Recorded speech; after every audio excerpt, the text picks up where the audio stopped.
Hello everyone, I Nikita welcome you all to DHM's exclusive interview session. Today we have a very interesting guest with us. He is an expert in the realm of healthcare, currently serving as the CIO at Karkinos Healthcare. He also holds the same position of Chime India Secretary and is a certified CHCIO from Chime USA. Please join me in welcoming Mr. Arvind Sivaramakrishnan. Hello, Hello Nikita, sir. and hello, Nikita, Hello and sir. very happy to be joining you today. Thank you so much. So, welcome to our session. First, I would like to tell just how are you and how do you feel about being flooded with questions early in the morning? Well, early in the morning is bright and energetic, so definitely there. I think the mind will be working better. So, Right. so definitely look forward to it, and absolutely excited. Let us talk about the thing we are known for, digital healthcare. Well, the healthcare space is rapidly growing and there has been many trends. So, what trends have you observed in digital healthcare over the past few years and how patients are actually reacting to this technological changes? Well, I think I'll answer the patient part of it first. See, from the patient's standpoint, I think we are able to give the patient what they want. So, obviously, with consumerism in all the other sectors, particularly retail and consumerism in e-commerce, that makes availability of commodities, goods, services at their choice, at the time of their preference, at the mode of their preference, and the experience that they have in engaging these services, which is where comes to whether it is E or M, which is mobile or the web or any convenience source. And now it's gotten more comfortable into the omni channel in terms of chatting or voice recording and all of that. So it provides that convenience. The convenience provides the variety and the choices. And this really puts remote healthcare, what we call telemedicine, which sometimes is misconstrued to just being a video consultation, which it is definitely not. But it's kind of misconstrued that way. So any aspect of telemedicine is very easily approachable, is easily sought and easily serviced. Now, on the other side of it, it is not just telemedicine. It is also the availability of other services. So you look at finding out what treatments are available in what sort of health facilities and how you would like to go about them, or you want to understand better options. You want to understand who the providers are and what will be the technique they will use in certain treatment patterns, options, all of that are available. So from a patient standpoint, you look at digital health gives them options. It gives them in some format. It wouldn't be wrong for me to say that it is a great leap into democratizing and making availability and accessibility of health services. Obviously, this also keeps the patient, the consumer in this thing, aware of the services. Thereby, health service providers will have to ensure that they provide that quality.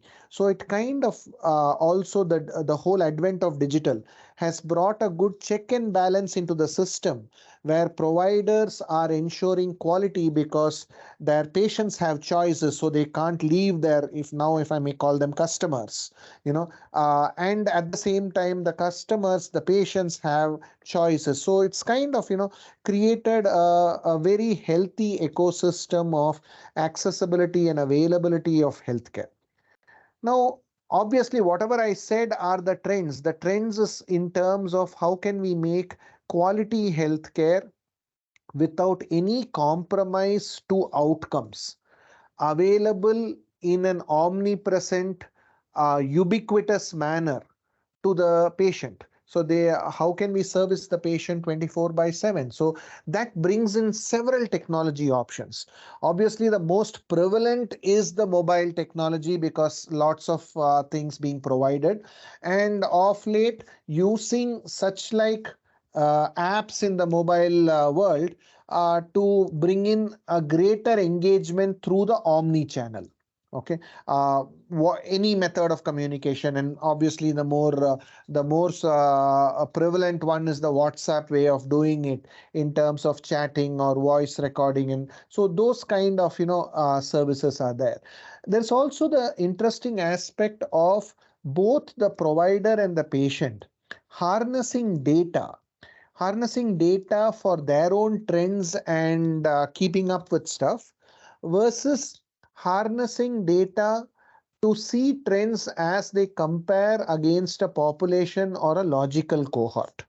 So, and when they do that, obviously the provider side of it are mining good amount of data analytics, call it big data, call it prescriptive analytics or predictive analytics, whichever way we want to go, or guided, machine guided, learned algorithms. I'm not necessarily going to say it's an AI or an ML, but guided algorithms that are well learned through data samples, data cohorts. So there you are able to see treatment efficacy and what could work well with a state of health or state of health need. So you see data being used in several ways. The other aspect to this, will both on the provider side and the consumer, the patient side, is you also see that there is a lot of focus on experience. And that means that user interface, user experience is going in a very human centric manner. And when you look at it from a human centric approach, that means that you're trying to ensure that it is easy to understand, easy to learn, easy to navigate, which makes it very comfortable, obviously, from the patient side, even more comfortable from the provider side. So those are aspects that I see are changing. Of course, there are these other aspects of using cloud and using Sting other techniques, but those are, I would say, carriers. I won't call them trends, but these are the trends that I feel are actually adding value to the whole ecosystem of health delivery and quality. And that's really more important. It's just not about the ability to do something, but health is all about quality because it's all about an individual and a life. Right, sir. Talking about digital technologies in healthcare, can you share specific instances where digital technologies have led to improve patient outcomes and or enhance healthcare services? I can definitely. I think I can look at it in terms of the work that we've done in Karkinos itself. In Karkinos, we are focused on oncology, and we're doing a lot of work thing in terms of the healthcare delivery. We follow what is called a distributed healthcare delivery model, and our principles are basically classified into the 4 Ds, which is detection, diagnostic, delivery, and discovery. And now, when we talk of detection, when we run health camps for health risk assessment and screening, we see patients there. And these health camps are run on a digital platform. The questionnaire that is administered to the citizen, the patient or the citizen, won't call them patient because it's a screening camp, it's an assessment camp. So it could be a healthy individual just coming in for reassessment of the state of health. So not always we should call them patients. So when we look at a citizen being administered, it is being done using a prescriptive algorithm questionnaire that understands the patient as they are answering questions, and ensures that the next question is in line with the state of health in terms of how they are responding, and thereby the thing. So this is administered on a mobile platform to the patient, and the patient obviously, and the machine learning algorithm of prescriptive learning is built into the questionnaire. The moment that comes, the system, the data analytics kick in based on the analysis of the responses of the individual and the cohort patient population analysis, and starts doing a risk assessment and a risk stratification. So all of this is done in both digital and physical manner, and you see how digital is powering all of this. And this can be administered by simple social workers, ASHA workers, Anganwadi workers, and all of them. So the need for deep clinical talent in assessment of non-communicable diseases such as cancer is limited. Then from there, those who are at a elevated risk level are screened. Now, again, when you look at examples here, there are digital colposcopy and all of that, where you're able to do that in a simple community health center, not a very elaborately, infrastructure-based health facility, but a simple community health center where there's a digital colposcopy. The image is transferred. The image can be read by experts who are probably not in that location of care, they are away. So this is where comes the whole aspect of geography of the health provider not being considered at all, because they are available wherever they are because of the digital channels that are there. And then from there comes the detection.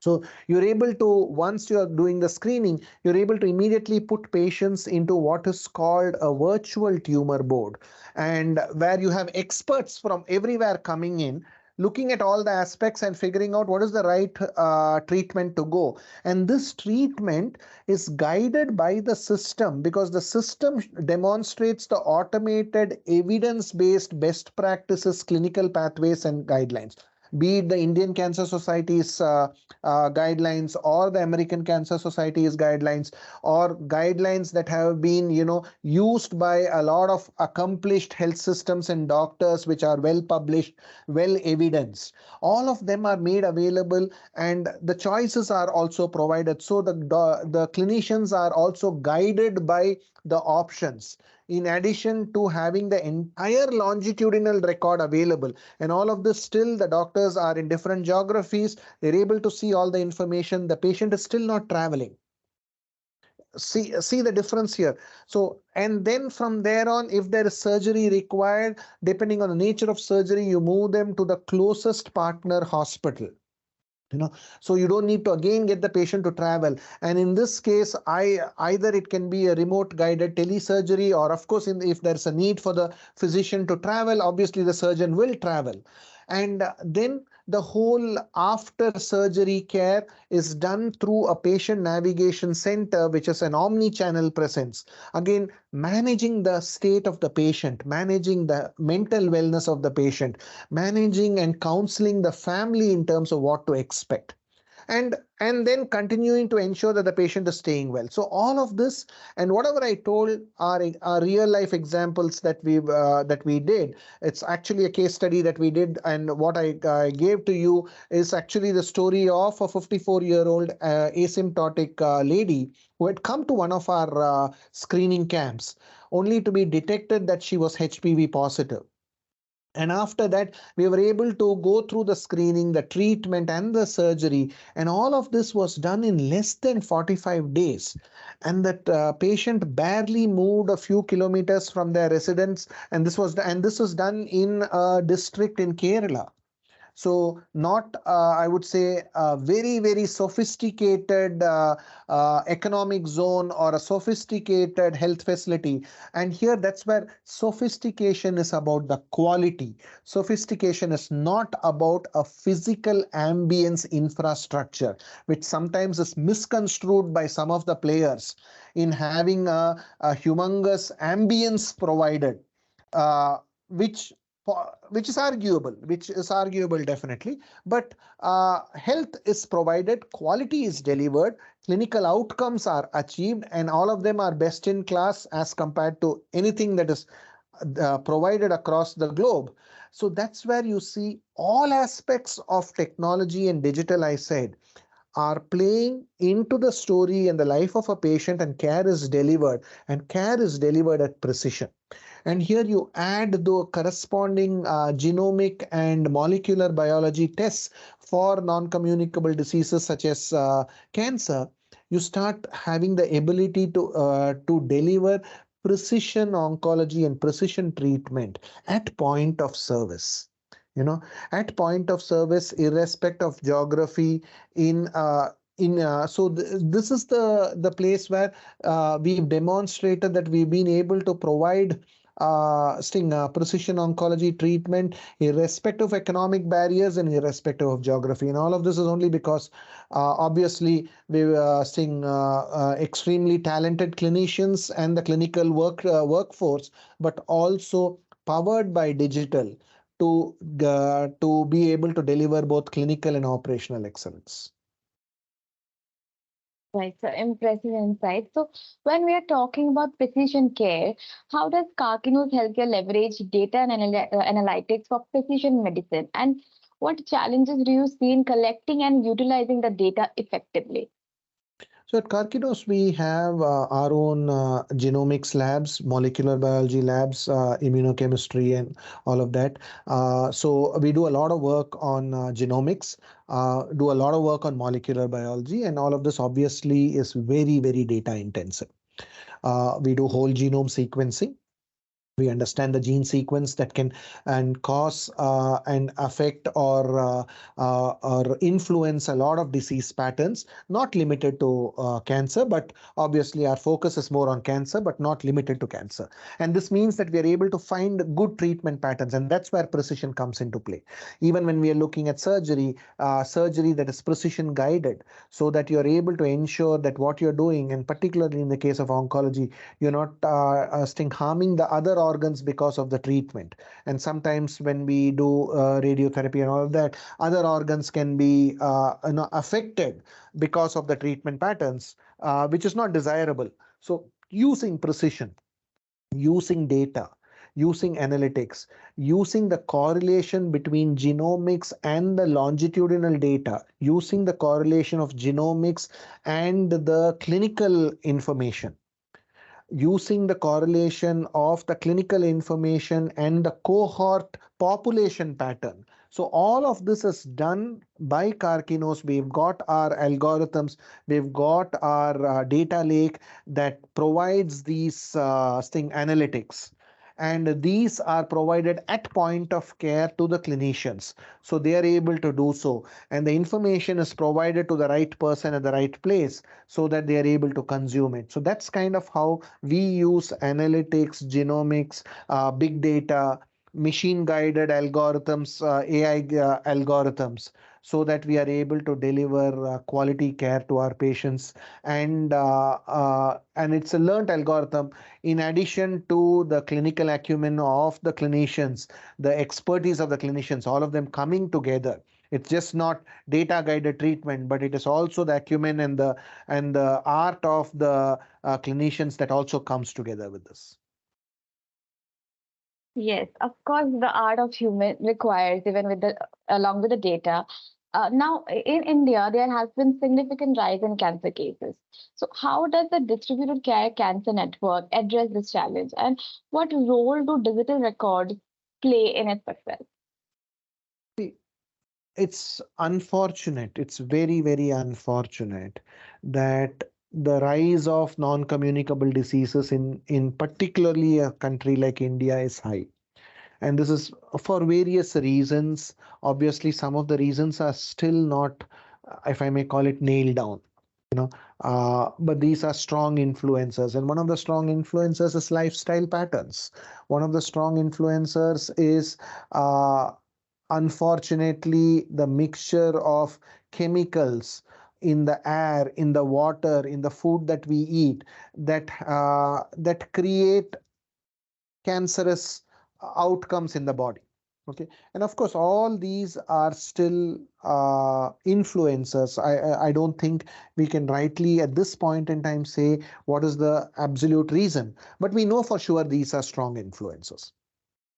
So in this case, uh, particularly in India, the rise of cases of cancer, oral cancer, breast cancer, cervical cancer, prostate cancer, lung cancer are very high. And these are also a good combination of habits, you know, smoking and related habits that definitely play a very big role in various cancers, oral cancer or lung cancer, and all of that. And in this case, physical centers are just going out of capacity. They can't address the number of patients that they have. Not just the physical locations, also that becomes asset intensive. And that means a lot of cost. And that sort of cost is not freely available. You know, then the most important aspect, in addition to all facility and assets, is the clinical force, the clinical workforce. The clinical workforce is far understaffed for the population that needs care. And here I'm talking tertiary care of a disease like cancer. So this is where models like the Karkinos distributed cancer care model, where I spoke about the 4D, the detection, the diagnosis, the delivery, and the discovery. you know so you start catching people early by detection and screening, like the example I told you about. Asymptotic person but HPV positive, so obviously we want to make sure that it's addressed before it takes an ugly turn, or it kind of spreads, or whatever can sting. So it's catching it early and getting it done. So that's a model. Second model is partnering with other all health facilities, and figuring out layers of clinical expertise and care that can be provided in all facilities in a combination of digital and physical. So here, this is not about pushing digital, this is not about pushing technology, but this is about pushing all resources we have so that we can increase capacity out of capacity that we currently think we don't have. So this is not about, okay, build me another 1,000 hospitals. Yes, I'm not going to make fun at somebody saying I'm going to build another 1,000 hospitals. Why 1,000? 10,000. But the fact of the matter is we are still running short of the demand versus the supply. And this sounds like straightforward, operations research or supply chain. When I say demand and supply, unfortunately, in the context of healthcare, it's really unfortunate that we are talking in this context for healthcare, because these are people we are talking of. So now when you have a distributed care model, you have a level one center, which may be considered an apex center, which is a high-end center, a tertiary or a quaternary center. Then you have level 2 centers, then you have level 3 and level 4. Level 4 being a community screening or community health facility. So we have to think, the way Karkinos has done all of this is thinking of the community as a cancer center, not a cancer center for the community. So look at leveraging all opportunities we have in a phygital model, physical and digital, ensuring that information, all levels of it, not limited to clinical information, not limited to clinical knowledge, not limited to clinical expertise, all of them are spread across, and different people, depending on the different capacities that they may have, do their part. By doing their part, you are expanding the base of care. So those who need, if I may call it, normal care, again I'm using the word normal not out of disrespect but just out of trying to stratify the care levels, can be done at one level without disturbing the apex level. And where people need the apex level talent and assets and facilities, they can use that. So notice that you are treating more people, and the right people are treated in the right setting by using all aspects of physical, digital, people, assets, resources, and facilities.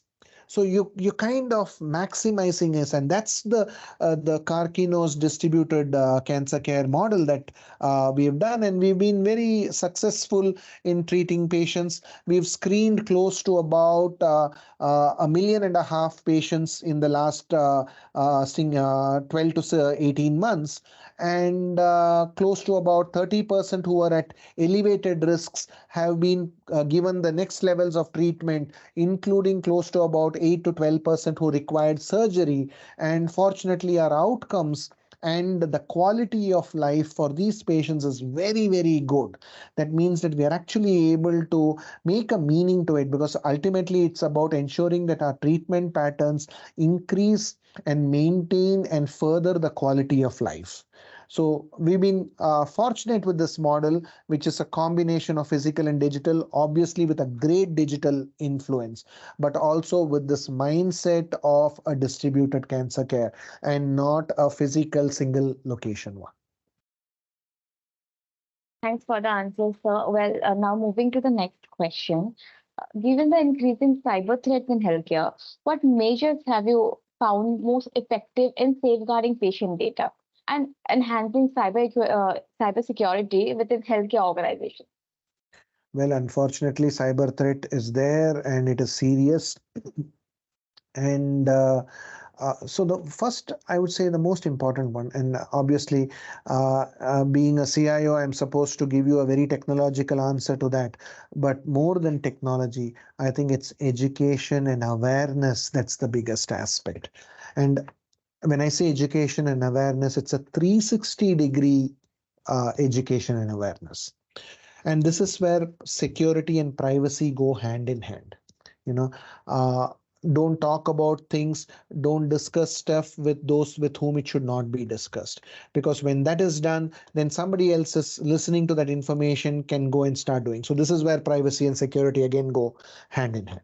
So awareness, uh, education, constant training to all stakeholders, all stakeholders. This is not about patients, this is not about providers, it's about everywhere. Meaningful handling of the data. It's very, very important. We have to ensure that, we have this habit of collecting all data irrespective of whether there is a need for it. So while it is important, no doubt, that's where I said meaningful context based collection and management of data. And this obviously puts in place stringent measures to protect your ecosystem. The ecosystem includes the consumer, the patient, their family members, everybody. This is not just about my organization and outside my organization conversation. This is about protecting the ecosystem. So ensuring that we use all the technology aspects. And this is where obviously a lot of artificial intelligence, machine algorithm guided cyber security solutions help a lot in terms of proactive risk management. This brings into perspective organization wide risk management sessions where we understand the risk and find out and discuss its nature of mitigation, its nature of defense. And the most important learning that we have is it's not a one time exercise. So it's not like I've done it and it's all done. No, every day has to be there. So you got to defend it every day. You got to ensure that you're on top of this every day. You got to ensure that you're being diligent every day. And I know these are difficult. These are difficult. These are times when you lose your focus, you lose your guard and all of them, and we're not expected to. So ensuring that the technology balances with the workforce, and that also brings to light the need for good governance, the need for good management regulation. And this is a complete organizational issue. This is not an IT issue. Many a times it's thought of like, oh, there's an IT problem and IT people will fix it. We've got pretty I would say foolish responses saying this is an IT problem, and we've got experienced leaders talking like that many a times, and we've all heard it. We don't need to behave that we've not heard these, and these are unfortunately I would classify them as very foolish to think like that. It shows poor leadership in the part of people who are doing that. So that means it also is even more important to elevate the level of leadership and the maturity of that leadership, and thereby governance.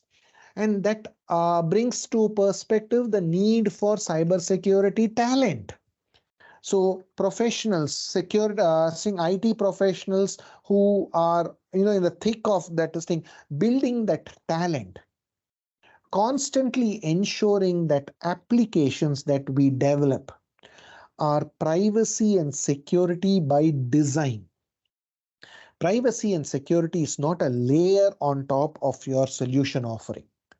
It is an inherent DNA of your design.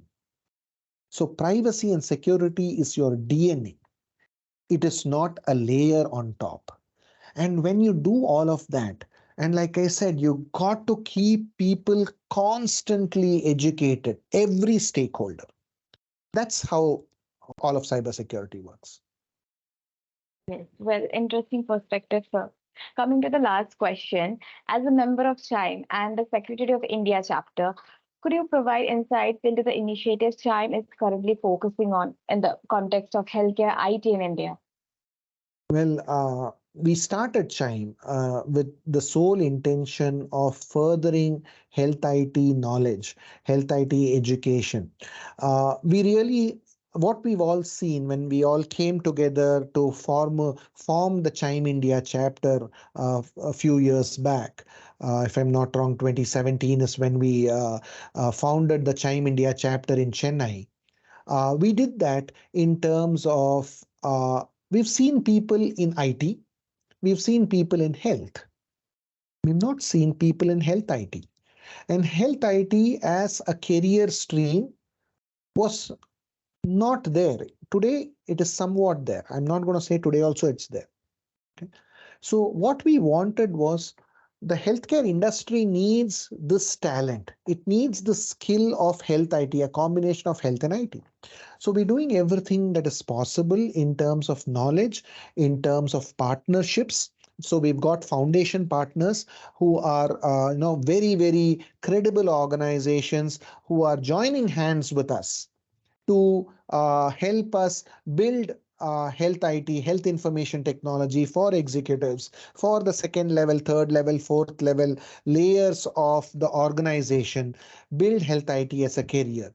Obviously, we are spread across the country, so we are using more of the digital channels of communication, less of the physical, and obviously less of the physical because of the cost and the paraphernalia it takes to get everybody together. So digital is predominantly used. We do webinars, we do knowledge sharing sessions by our experts. So each of the Chime members bring to the table what they have been dealing with, and sometimes they bring to the table the problems, not always the solutions, and we brainstorm the solutions so that it's common to everybody. How do we approach them? What are better ways of doing it? Like we recently had interesting sessions where we explained to all our members and their organizational sting leaders on the various salient aspects of the data protection bill that has been sting enacted as law in our country, to understand what it is. So sometimes these are also demystifying sessions. We conducted lots of sessions for the Ayushman Bharat activities in terms of demystifying the various aspects of Ayushman Bharat as it relates to technology, as it relates to participation, interfacing, integration, and all of that. So, Chime India is doing all these activities to build health IT as a career stream, as a knowledge stream, so that we can spread it to all of them. Obviously, we are a not for profit organizing grouping only with the intent of sharing information on health IT and disseminating it so that we have a vibrant community who are servicing the healthcare delivery ecosystem. Great, sir. Before we conclude, I would just like to know how you felt about the interview and if there is anything you would like to share.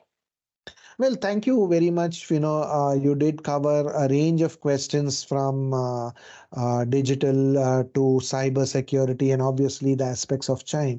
I think what I would add to this is all of this, unfortunately today, and people are gyrating towards something like a silver bullet.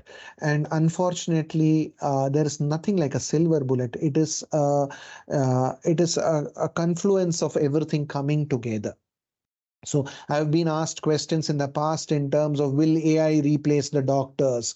Will AI replace people? Because of AI, will work be lost? No, that's not the case. That's just not the case. It's about augmenting. It is that augmented intelligence and not the artificial intelligence. It is about ensuring that we are able to create capacity. We are a planet of 7 billion, or I don't know, 6 billion people, whatever is our population today. And we are a country of a billion people. So when we are at that stage, uh, it's all about physical and digital coming together. It is not about, and also the relegation that this is an IT problem. So the again the amalgamation of business and IT to find solutions. I think all of that is going to be the success of digital, and obviously it's going to create a vibrant society, a healthier society, and thereby a flourishing nation. So I think all of us have this unique opportunity now to contribute to our own nation, our own society, our own families in furthering these aspects for healthcare through digital, with digital as a platform, with digital as a machinery, with digital as an opportunity. You know, further all of that, and then start seeing a healthier, vibrant society and a very, very prosperous nation. So I would say we are at a unique point where we can make a difference to our country and our people, and I think we shouldn't let go of that opportunity. Right. Thank you so much, sir, for being a part of our interview session. Your insights have truly enriched our discussion. Thank you so much. Thank you very much.